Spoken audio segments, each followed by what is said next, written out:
Hello student, एक बार पुनः आपके अपने यूट्यूब चैनल्स के ऊपर आप सभी का हार्दिक स्वागत है।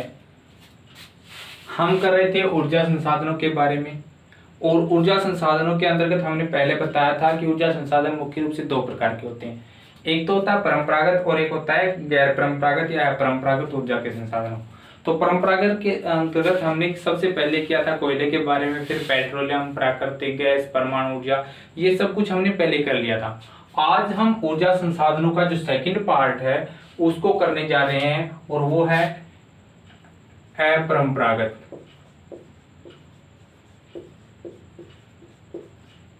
अपरंपरागत या गैर परंपरागत।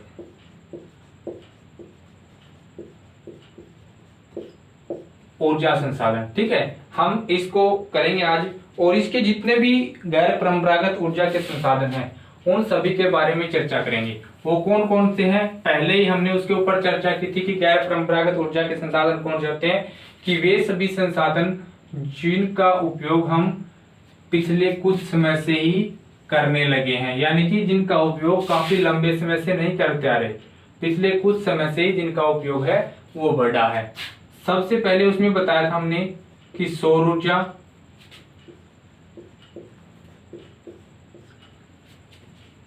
फिर बताया था हमने पवन ऊर्जा,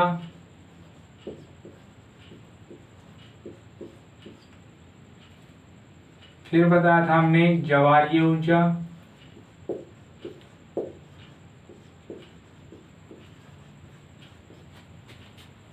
फिर बताया था भूतापीय ऊर्जा,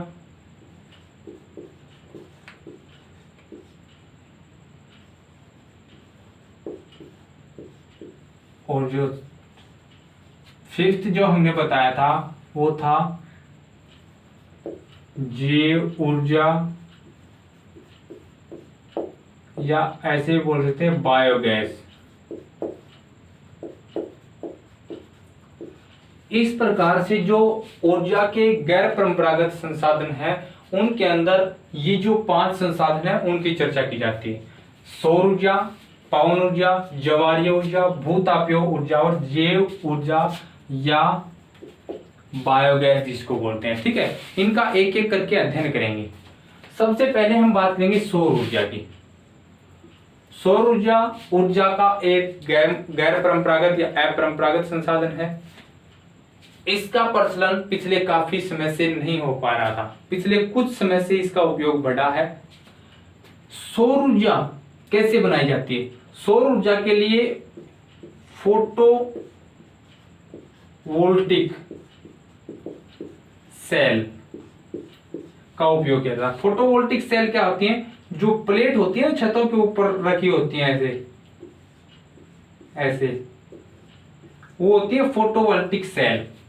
और वो कैसे कि वो सूर्य से जो ऊर्जा आती है, सूर्य से जो ऊर्जा आती है वो इन फोटोवोल्टिक सेलों के ऊपर पड़ती है, और ये फोटोवोल्टिक सेल है, ये सौर ऊर्जा को विद्युत ऊर्जा में कन्वर्ट करने का कार्य करती है, बिजली बनाने के रूप में उसको परिवर्तित करती है, ठीक है। तो इस प्रकार से सौर ऊर्जा का उपयोग किया जाता है, पहली बात। फिर दूसरी बात आती है कि सौर ऊर्जा है वो एक प्रकार से सस्ता साधन है, ठीक है। सस्ता कैसे? वैसे तो बहुत महंगा है, लेकिन सस्ता कैसे पड़ रहा है? सरकार इसके ऊपर सब्सिडी दे रही है, सब्सिडी उपलब्ध कराती, छूट देती है सरकार इसके ऊपर। क्यों दे रही है? क्योंकि ये पर्यावरण अनुकूल है, अनुकूल है ये, कि सौर ऊर्जा से क्या नहीं होता, पर्यावरण को प्रदूषण नहीं होता। इसलिए सरकार क्या कर रही है, पर्यावरण को बचाने के लिए इसके ऊपर भारी भरकम सब्सिडी दे रही है, और वो सस्ता साधन है। इसमें से एक क्वेश्चन आता है, महत्वपूर्ण क्वेश्चन है इस लेसन में से, और ये है कि भारत में अगले 50 वर्षों के दौरान या आने वाले समय के दौरान सौर ऊर्जा की अपार संभावनाएं हैं। वो क्यों है? देखो, भारत है उसके अपार संभावनाएं सौर ऊर्जा की क्यों है कि भारत है वो उष्ण कटिबंध क्षेत्र में पड़ता है। उष्ण कटिबंध का मतलब है कर्क रेखा और मकर रेखा के बीच का जो क्षेत्र है उसके अंतर्गत पड़ता है भारत, ठीक है। और उस क्षेत्र के अंतर्गत क्या होता है कि सूर्य की जो किरणें हैं वो वर्ष भर लगातार सीधी पड़ती रहती हैं। तो सूर्य की जो सोलर एनर्जी जो होती है वो भारत को, जो अधिकतर जो भारत का हिस्सा है उसको वर्ष भर प्राप्त होती रहती है। तो सौर ऊर्जा की संभावना भी ज्यादा है आने वाले समय में। इसके लिए अतिरिक्त ग्रामीण क्षेत्र में सौर ऊर्जा का प्रचलन वो तेजी के साथ बढ़ रहा है। गाँव में भी आज जो छोटा हो या बड़ा परिवार हो वो चाहता है कि सौर ऊर्जा, सोलर जो उपकरण है वो लगाए जाए, ताकि जो बिजली का बिल वगैरह है, अन्य जो खर्चे हैं वो उससे छुटकारा मिल सके। तो ग्रामीण क्षेत्र में इसका प्रभाव बढ़ रहा है। भारत उष्ण कटिबंधीय क्षेत्र में पड़ता है, ज्यादा सौर ऊर्जा प्राप्त होती है। इसके अतिरिक्त सरकार है बड़े पैमाने पर सब्सिडी उपलब्ध करा रही है, इसलिए आने वाले समय के अंदर भारत में सौर ऊर्जा की अपार संभावनाएं हैं। इसके अतिरिक्त भारत के जो प्रमुख जो राज्य हैं, जैसे राजस्थान है और गुजरात, वर्तमान में ये दोनों ही राज्य हैं भारत में बड़े पैमाने पर सौर ऊर्जा का उत्पादन करते हैं। और गुजरात के अंदर कई बार एक नंबर का क्वेश्चन आ जाता है, गुजरात के अंदर है एक माधोगढ़, माधोगढ़ स्थान है, कहां? गुजरात के अंदर। वहां पे भारत का ही नहीं, एशिया का सबसे बड़ा सोलर प्लांट लगा हुआ है। ठीक है, तो एक नंबर में क्वेश्चन आ जाता है, भारत का सबसे बड़ा सौर ऊर्जा प्लांट, सौर ऊर्जा संयंत्र है वो कहां पे स्थापित है? तो आपको बताना है गुजरात के माधवगढ़ में। ठीक है, तो ये तो होता है सौर ऊर्जा के बारे में। सौर ऊर्जा कैसे बनाई जाती है? सौर ऊर्जा को निर्माण करने के लिए फोटोवोल्टिक सेलों का उपयोग किया जाता है। फोटोवोल्टिक सेल सूर्य से आने वाली जो ऊर्जा है उसको विद्युत ऊर्जा के रूप में परिवर्तित कर देती है, जिसका उपयोग घरों के अंदर, विभिन्न जो इंडस्ट्रीज हैं उनके अंदर, किसान है वो अपने जो फार्म हाउस हैं उनके अंदर प्रयोग करते हैं। ठीक है, और आने वाले समय में भारत में सौर ऊर्जा की संभावना क्यों पड़ती है, जान पड़ती है? क्योंकि भारत है वो उष्ण कटिबंधीय क्षेत्र में पड़ता है, अधिकतर जो समय है वो सूर्य उष्ण कटिबंध पर सीधा पड़ता है, तो सौर ऊर्जा ज्यादा संभावना बन रही है। इसके अतिरिक्त जो पर्यावरण के लिए अनुकूल है ये, और ग्रामीण क्षेत्र में इसकी पहुंच है वो धीरे धीरे बढ़ रही है। क्यों बढ़ रही है? क्योंकि सरकार इसके ऊपर भारी भरकम सब्सिडी उपलब्ध करके इसको सस्ता उपलब्ध कर रही है। ठीक है, ताकि पर्यावरण को बचाया जा सके। तो ये तो है सौर ऊर्जा के बारे में। जो सेकंड जो है वो पवन ऊर्जा। पवन ऊर्जा कोई भी ऊर्जा हो, परंपरागत और गैर परंपरागत में ये अंतर है कि ये जो है ये पर्यावरण के अनुकूल हैं सभी के सभी। ठीक है, और जो परंपरागत हैं वो पर्यावरण के अनुकूल नहीं है, वो बड़े पैमाने पर प्रदूषण करते हैं। पवन जो ऊर्जा है, पवन ऊर्जा का उत्पादन कैसे किया जाता है? पवन ऊर्जा के लिए आपने देखे होंगे ऐसे पंखे लगे होते हैं। ठीक है, पवन चक्कियां बोलते हैं उनको। क्या बोलते हैं? पवन चक्की। पवन चक्की लगाई जाती है। पवन चक्की कैसे कार्य करती हैं? समुद्री क्षेत्र के आसपास, देखो समुद्री क्षेत्र जहां पे पड़ता है वहां पे पवन चलती है बाधा रहित, यानी कि समुद्री क्षेत्र में कोई बाधा नहीं है तो पवन चलती रहती है वर्ष भर। तो समुद्री क्षेत्र के तटवर्ती जो इलाके हैं इन इलाकों के आसपास पवन चक्कियां लगाई जाती है। पवन चक्कियां कैसे कार्य करेंगी? जब हवा चलेगी तो ये जो है इनके जो पंखे हैं वो घूमेंगे।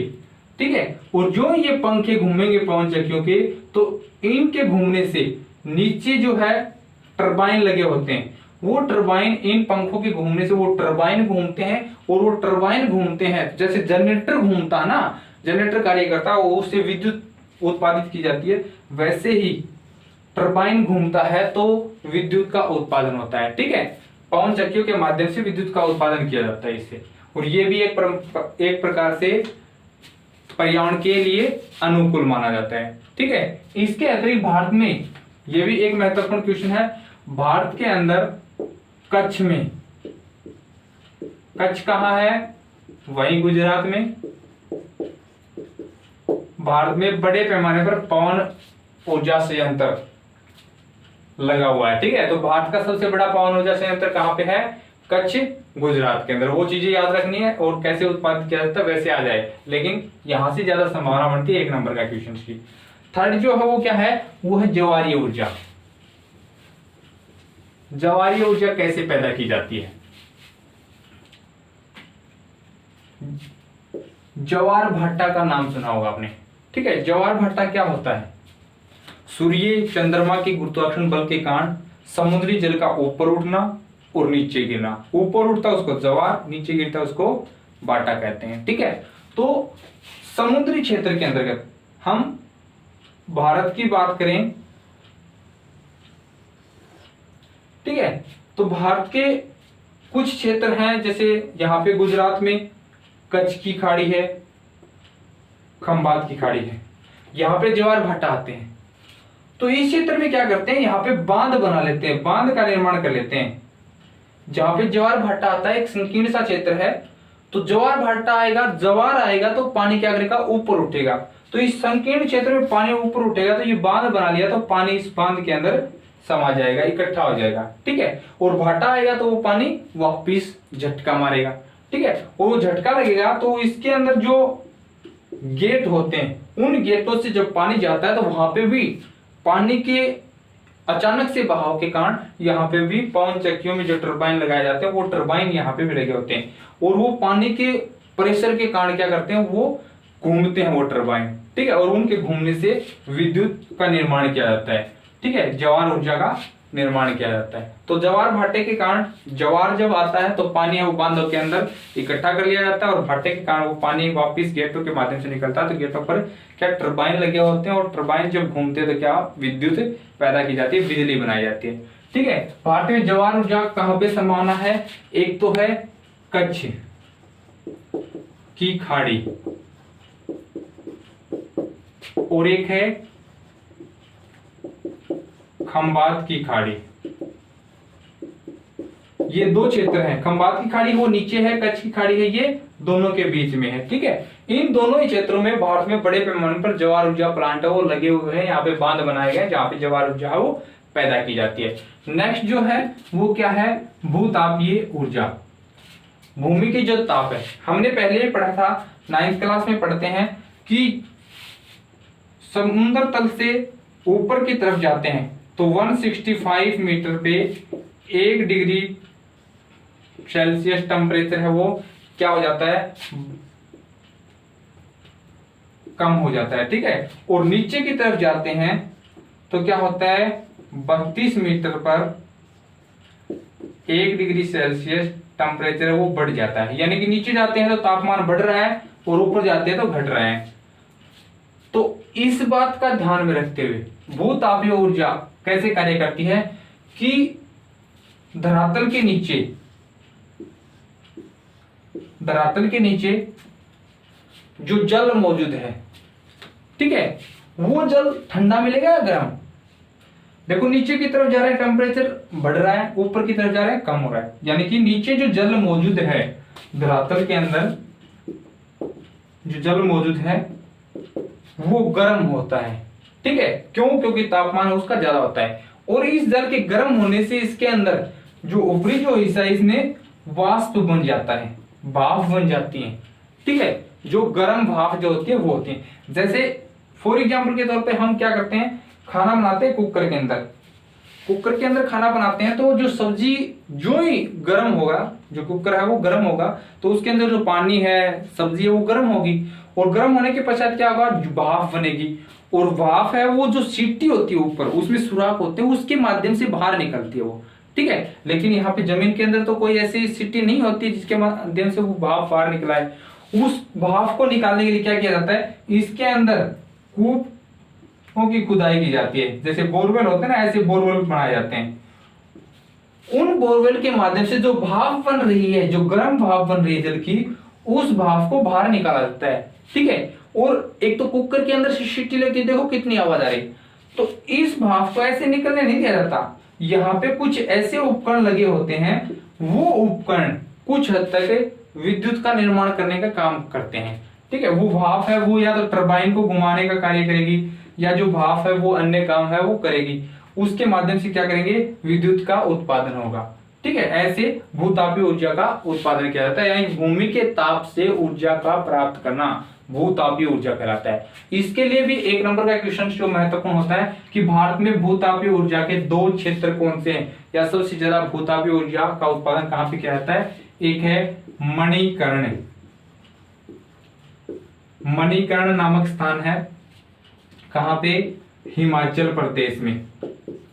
ठीक है। और एक है तपोवन।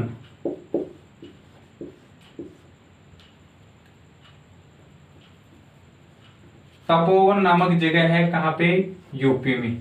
ये दो ऐसे क्षेत्र हैं जहां पे भारत में भूतापीय ऊर्जा का उत्पादन है वो किया जाता है। और ये मणिकरण तो बहुत बार कॉम्पिटिटिव एग्जाम में भी आ चुका है कि भारत में भूतापीय ऊर्जा या मणिकरण है वो किसके लिए प्रसिद्ध है, तो वो भूतापीय ऊर्जा के लिए प्रसिद्ध है। ठीक है, तो ये जो हो जाता है भूतापीय ऊर्जा का, भूमि के ताप से जो ऊर्जा प्राप्त की जाती है वो। नेक्स्ट जो है वो लास्ट जो है वो हमारा है बायोगैस या जैव ऊर्जा। बायोगैस क्या होती है, देखो बायोगैस और प्राकृतिक गैस में अंतर भी पूछ लिया जाता है, उसके ऊपर भी चर्चा करेंगे। बायोगैस क्या होता है कि पशुओं के जो मल मूत्र जो है, जो अपशिष्ट जो होते हैं, जो पदार्थ होते हैं, सब्जियों के गले सड़े छिलके होते हैं, पेड़ पौधों के जो पत्ते होते हैं, उसके गलने सड़ने से जो हमें जो ऊर्जा मिलती है, जो हमें जो गैस प्राप्त होती है वो क्या है, वो बायोगैस है, वो जैव ऊर्जा है। जैव ऊर्जा कैसे की जाती है, जमीन के अंदर गड्ढा खोदा जाता है, ठीक है, और उसके अंदर पशुओं का गोबर है वो, इसके अतिरिक्त जो पेड़ पौधों के पत्ते हैं वो, इसके अतिरिक्त फल सब्जियों हैं उनके छिलके वगैरह छिलते हैं, वो सब कुछ इस गड्ढे के अंदर डाल दिया जाता है।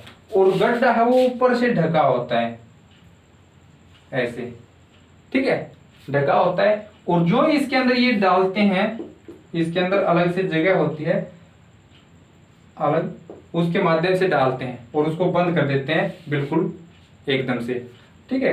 और ये जब लगातार उसके अंदर जाते रहते हैं तो ये कुछ समय के पश्चात, देखो एक जो होता है ना, एक कचरे का ढेर होता है, उस कचरे के ढेर में लगातार कूड़ा कचरा डालते रहे ऐसे, तो उसमें क्या आने लग जाती है, बदबू आने लग जाती है, ठीक है। वही बदबू इसके अंदर पैदा हो रही है, वो बदबू क्या है, वो बायोगैस है, ठीक है।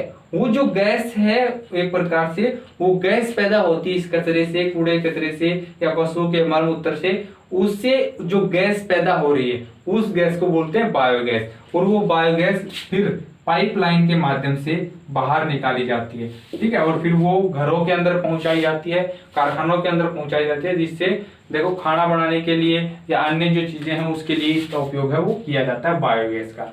अब बात आती है एक तो बायोगैस के अंदर और एक प्राकृतिक गैस के अंदर अंतर पूछ लिया जाता है, ठीक है। एक तो बायोगैस हो गई, एक होगी प्राकृतिक गैस।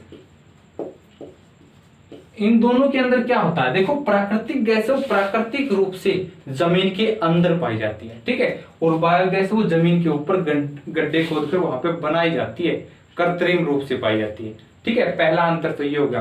प्राकृतिक गैस है वो विभिन्न जीवाश्म ईंधनों के गलने सड़ने से जो काफी करोड़ों वर्षों के पश्चात निर्माण होता है। जो बायोगैस है ये भी जो विभिन्न जो पशुओं के मल मूत्र है या जो वेस्ट मटेरियल है, चाहे सब्जी के छिलके या पेड़ पौधों के पत्ते हैं, उनसे इसका निर्माण होता है, लेकिन जल्दी बन जाती है, इसमें लाखों करोड़ों वर्ष नहीं लगते हैं, ठीक है।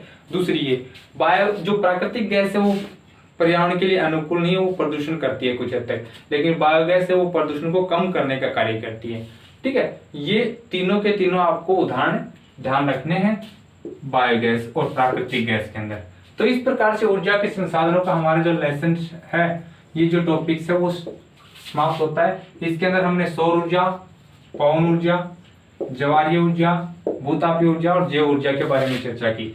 सौर ऊर्जा का सबसे बड़ा प्लांट कहाँ पे है, माधोगढ़ गुजरात के अंदर, ठीक है। फोटोवोल्टिक सेल के माध्यम से इसका उत्पादन किया जाता है। पवन ऊर्जा का सबसे बड़ा प्लांट कहाँ पे है, गुजरात के अंदर, कहाँ पे, कच्छ में, ठीक है। और पवन चक्की के माध्यम से समुद्री तटवर्ती क्षेत्रों के अंदर इसकी ज्यादा संभावना है। ज्वारीय ऊर्जा है वो ज्वार के पैदा होने से उसके जल को बांधों के अंदर इकट्ठा किया जाता है, फिर टरबाइन पर उस जल को गिराया जाता है और वो घूमते हैं, तो फिर उसका उत्पादन किया जाता है।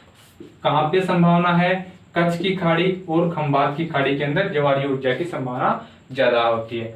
इसके अतिरिक्त भूतापीय ऊर्जा है, भूमि के ताप से जो ऊर्जा प्राप्त होती है वो क्या कहलाती है, भूतापीय ऊर्जा कहलाती है। भारत में भूतापीय ऊर्जा के दो प्रमुख क्षेत्र मणिकरण हिमाचल प्रदेश और तपोवन यूपी के अंदर दो प्रमुख क्षेत्र जहां पे भूतापीय ऊर्जा का उत्पादन किया जाता है। और जैव ऊर्जा या बायोगैस कैसे प्राप्त की जाती है, पशुओं के मलमूत्र पेड़ पौधों के जो छाल है, पत्तियां हैं, उससे और फलों सब्जियों के छिलकों वगैरह से जो गैस प्राप्त होती है वो है बायोगैस। ठीक है, और बायोगैस और प्राकृतिक गैस के अंतर पहले ही बताया था। प्राकृतिक गैस है वो प्राकृतिक रूप से जमीन के अंदर बहुत गहराई पे मौजूद होती है। बायोगैस से वो जमीन के ऊपर गड्ढे खोद कर निर्माण किया जाता है। प्राकृतिक गैस का निर्माण की प्रक्रिया होती है वो काफी लंबी है, काफी समय के बाद इसका निर्माण होता है। बायोगैस निर्माण की प्रक्रिया बहुत छोटी है एक प्रकार से, ठीक है, जल्दी बन जाती है। इसके जरिए प्राकृतिक गैस वो पर्यावरण के लिए प्रतिकूल होती है और बायोगैस वो अनुकूल होती है। ये चीजें हैं, ये ऊर्जा के गैर परंपरागत संसाधनों के अंतर्गत आते हैं। ठीक है, तो ये ऊर्जा के संसाधनों का हमारा टॉपिक है वो कंप्लीट हो जाता है। आप इसको कंप्लीट देखिए और जाते जाते इसको लाइक, सब्सक्राइब और शेयर जरूर करके जाइए। अगर इसमें कोई डाउट है, आपको कोई चीज आपको ये लग रहा है कि ये हो सकता है गलती हो गई हो, मैं भी एक मानुष हूं तो मुझसे भी गलती हो सकती है, तो आपको ऐसे लगे कि इसमें गलती हुई है, कहीं ना कहीं जल्दबाजी में थोड़ा जल्दी कर गए हैं, जल्दी करवा दिया है, जो भी आपकी जो प्रॉब्लम हो, वो कमेंट्स बॉक्स इसलिए होता है कि आपकी जो प्रॉब्लम है, आपको अच्छा नहीं लग रहा है, कुछ चीज समझ में नहीं आई है, पूछना चाहते हो आप, तो उस कमेंट्स बॉक्स के अंदर आप वो चीजें लिख सकते हो बेझिझक। ठीक है, आपके जो सुझाव हैं, आपकी जो प्रतिक्रियाएं हैं, उनका हमें स्वागत, उनका हमें एक प्रकार से इंतजार रहेगा। ठीक है, तो आप कमेंट्स बॉक्स में जरूर अपनी प्रतिक्रिया है वो दीजिए, हम उसका शीघ्र अतिशीघ्र समाधान करने की कोशिश करेंगे। तो आज के लिए इतना ही। थैंक यू, धन्यवाद।